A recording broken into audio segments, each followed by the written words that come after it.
Please rise and welcome to the stage His Excellency ANWAR Ibrahim, Prime Minister of Malaysia.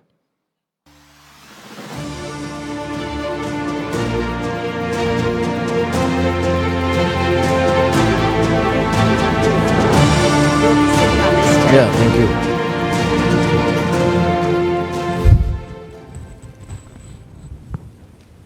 Thank you, everyone. And thank you, Mr. Prime Minister. What a pleasure to see you again. Thank you, Tinwei. I know this morning you were working with your colleagues in order to be here. See, there's a lot of things coming up every day that we need to work so that we will be both at the focus of our attention on the most important issues and be able to look for solutions. Mr. Prime Minister, therefore, I want to ask you, what is, in your view, the state of the world? It's a big question. But coming from political leaders' perspective, Mr. Prime Minister, what does this region mean, Asia Pacific, in terms of bringing the best to the state of the world, from your perspective? Thank you, Tinwei. Should always start with the easy questions, not the difficult ones. I'm familiar with Tinwei for a number of times, and thank you for this opportunity. It's an August Assembly and important players and role. You start with this question about the role of political leadership. There's a lot of this of trust deficit among political leaders, and you want a vibrant democracy and to promote development. Then the role of the private sector, captains of industry, becomes more pivotal, more relevant, more critical now than ever before.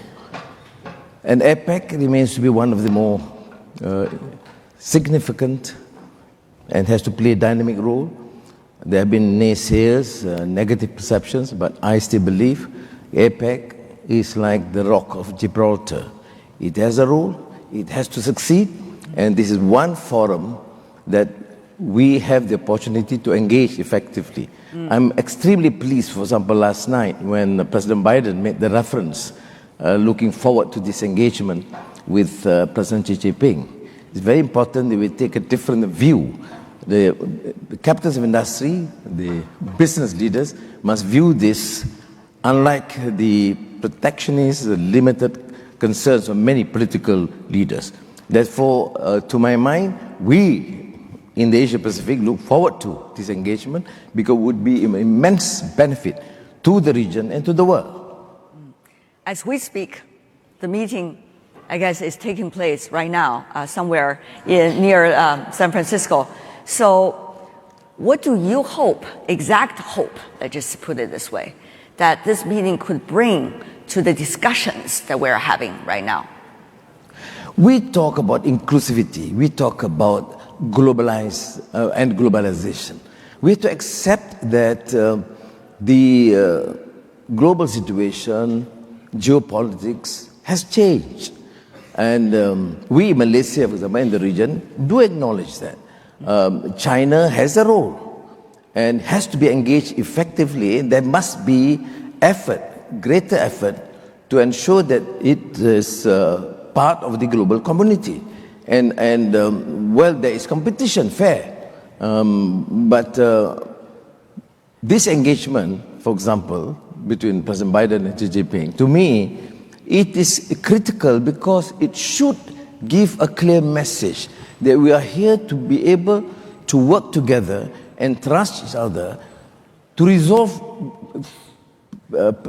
serious problems, climate issues in Ukraine or Gaza. There are too many contentious issues in the world, and you must try and engage, accepting the fact that you may not achieve all the desired results, but this engagement is important to try and establish areas that we can work together. Countries like Malaysia and ASEAN cannot be forced to see the world and the big powers in the Cold War mindset. United States, for example, being a traditional ally, has done an immense task in the early phase of development. The total investments and trade with Malaysia is led by the United States. But things are changing. There's increasing trade investment with China. So why then put us in the fix, in the zero-sum game? For the benefit of countries, emerging economies, and also for the West and the East, I believe that the solution is, of course, greater collaboration. And this Cold War mindset must end, because the world in the post-normal times is more chaotic, more complex, and full of contradictions. It requires leaders with vision, with commitment, with shared ideals to be able to resolve it effectively. And do you think your idea is representative of your colleagues from ASEAN? Well, we have built some sort of consensus, even among contentious issues like Myanmar.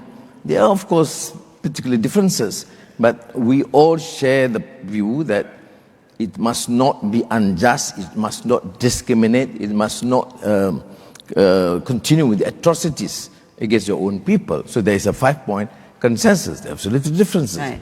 Similarly, with the United States or China, there are different level of emphasis.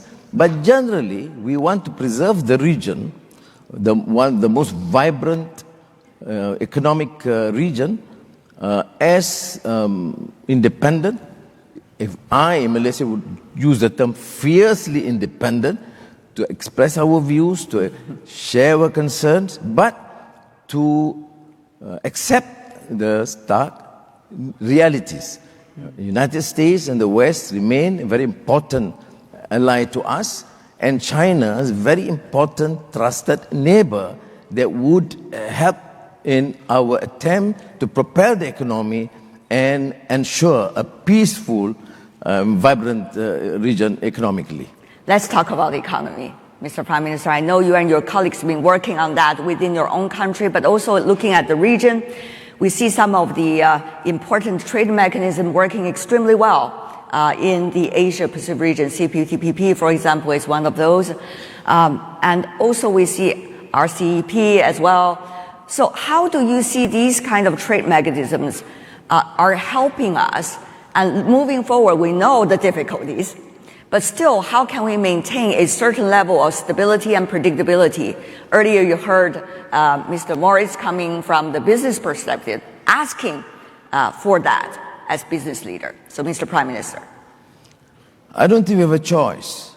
We emerge as a relatively more successful country economically, Malaysia, registering 9-10% growth and even budget surplus in the 90s, because ours is a trading nation. Through FTAs those days. The more FTAs we have, the more beneficial it is for the country. Now with new mechanisms in place, we should fully utilize. That is why I say that, and I believe that countries must be able to engage more and accept the fact that a multilateral arrangement is more beneficial. And multilateral arrangement means that countries cannot be marginalized or discriminated for ideological reasons, for other reasons, issue hegemony, whatever. So that is my position, and I think most countries in ASEAN share this view. Let's talk about some of the synergies among economies in the Asia-Pacific region. We see there's a debate about the so-called global north, so-called global south, but actually between the north and south, and even among the so-called south itself, there's tremendous synergy going on. I could put on the example between Malaysia and China, but of course that's only one of those many examples. So how do you see these kind of synergy that are already taking place, despite of the fact that we have difficulties geopolitically for the world? I don't share a view of this bifurcation of contradictions. That's why I always stress upon the new realities. that the old mindset of the Cold War must end. It does not mean it just ended. Look at the COP28. What is our concern? The industrialized, rich countries committed to pay 100 billion and it's not forthcoming. So many other impositions for the emerging economies. And I think, to me, it's unhealthy. We need to, therefore, have an effective mechanism that we will not have this sort of division. Now, that's why I say I still maintain that the only way forward is to see us as one community. Climate change is not something peculiar to the West or the East. We all suffer immensely. And I even referred to the issues either Ukraine or Gaza. We all suffer. And these issues should not be allowed to further divide, to sow the seed of dissension. And we must have a common vision, including, of course, the private sector. I don't believe that, at least I see the new dynamics and narratives on CSR, on inclusivity, on justice, on better wages for the workers, on issues of climate. There are total concerns, and these are universal concerns. What we lack in politics, in business, in my humble view, is lack of humanity, lack of compassion. We compartmentalize people. We sow the seed of differences and dissension. And I think this has to change. I'm appealing to you to help this discourse, to present a new narrative. You can't depend only to the political leaders because they have been entrusted, and to a large extent, to some extent they have succeeded, but to a major extent they have also failed miserably. So we need now the new configuration where the private sector should play a more dominant and assertive role together with the civil society to make sure that whether you call it democracy or participatory democracy or people's engagement work. And I state my case. But how would you be of support for that? We see countries different one from another. When you are encouraging the business communities to engage more, of course, the business communities also have their core issues to work on. For example, how to make the business healthy. So the political leaders have to be accountable. It's true. And also has to be supportive. Yes. Providing the platform for everybody, including many of the brilliant business leaders here. We should all be accountable. Business leaders too. You know, I've been quite unpopular in some of my remarks when we had to deal with this scandal, one MDB scandal. I said it would not have happened without the complicity of some international financial concerns, including, in that case, Goldman Sachs. So I think we all must have this humility to accept that things have to change and to acknowledge that we had some limitations. And on humility, you know, my standard quote is from T.S. Eliot. The only wisdom we can hope to acquire is the wisdom of humility. And humility is endless. So let us now accept the fact that in order to ensure that we resolve major outstanding issues of the world, from AI that we heard just now, to climate change, to poverty eradication, we have to make the necessary adjustments and accept the fact that even in democracy, you talk about democratic accountability. It's not just elections every 5 years, but so the accountability is not only among political leaders, but also business leaders and civil society leaders. And it is, in the Islamic tradition, interesting enough, one of the sayings and traditions of the Prophet Muhammad, which we learn from the early age, is that all of you are responsible and all of you, without exception, is accountable for your action and your deeds. Of course, the next question is, do people actually implement these principles? Right. The answer is, of course, no. So I think, Tenway, you are right in saying that we all should be accountable. We do more. For a government, like say Malaysia, what do? We have a Madani framework. There must be clarity in policies and to acknowledge the fact that the country cannot move forward without the involvement of the private sector, without foreign direct investment. So all possible avenues, including incentives, must be brought in to ensure that it's better employment and the rest. So with clarity policies, including energy transition, issue of digital transformation, this has got to be clearly laid down, and our task with the bureaucracy is to effectively implement this so that the private sector understand clearly what is to be expected from any of these countries. Thank you. Mr. Prime Minister, I really enjoyed the quotes that you had from both the saints and the poets. Certainly, they are providing a lot of inspirations for us, but I still have to be pragmatic in my question. We are seeing the coming year, 2024, with many elections going on in the world. These economies, big, small, and yet there's always an issue of how political leaders are going to work on their domestic agenda vis-a-vis the state of the world. So being a responsible player. From your perspective, representing the political leaders, what are some of the important steps do you see that are crucial these days for political leaders? Of course, there's an interesting quote from Churchill: the statesman thinks of the next, or plans for the next generation, a politician for the next elections. Do we see more statesmen or do we see more politicians? I think you need to combine both, Tian. Because you think of the next generation, you will lose the elections. You only think of the next elections, you condemn the next generation.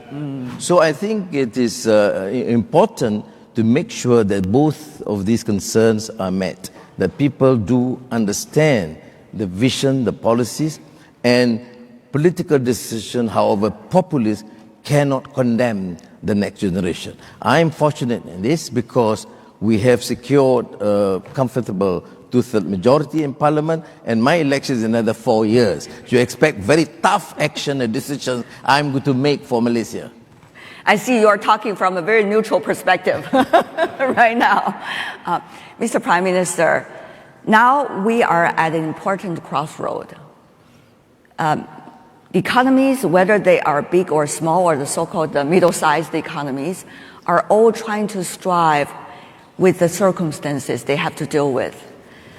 What do you think are some of the most important tools for political leaders like you to work with your business communities and also work on the economic partnerships with your friends and partners in the Asia-Pacific region? Well, from my limited experience, in the early period, in the 90s as finance minister, and now, I think political stability is very critical. But clarity of policies is what is required. Consistent, clear policies, whether it's energy or economic program or investments, etc. Then, of course, effective implementation. We all talk about ease of doing business. We all talk about one-stop agency. And I used to remind my bureaucrats, the one-stop agency does not mean that it stops there. You know, it means that you have to facilitate and accelerate the process with clear procedures and policies. And I think if that is done, I'm very fortunate, for example, from China, from the United States, from Europe, and also the region. We have established or record investments far exceed our projections. I mean, I'm talking about real huge. And this signifies a confidence in the private sector to the way we decide policies and we do business. My take, based on our past experience, is good governance. We must be tough on policies and tough against corruption and this way of doing business, squandering public funds to enrich those in power. And that is made very clear. I think we are on the right track to propel the economy in the country in the next few years. Very ambitious, and I think based on the track record in the last 6-7 months, we can achieve that. Finally, before we go, we only have 30 seconds to go, Mr. Prime Minister.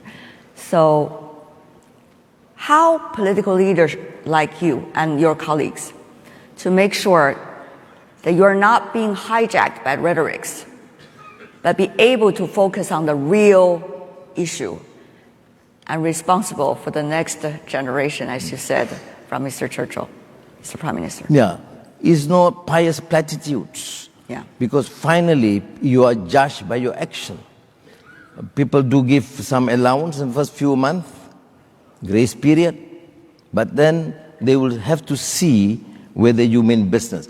All political leaders, all opposition leaders come up and attain power by fighting corruption and abuse of power. The test is when you are in the responsible position, whether you can really deliver. The second, of course, clear economic policies. And you're right, because people become, that's why I started with trust deficit against leaders and political leaders, because the rhetoric, the pious platitudes is not met with concrete action. And thank you very much again. I need your support. Malaysia and ASEAN is the most stable and vibrant place to invest, and I look forward to meeting you individually in Malaysia. God willing, inshallah. Thank you very much. Thank you so much, Mr. Prime Minister. Appreciate it. Thank you. Thank you. Great to see you again. Good to see you again. Join us in thanking His Excellency Anwar Ibrahim, Prime Minister of Malaysia.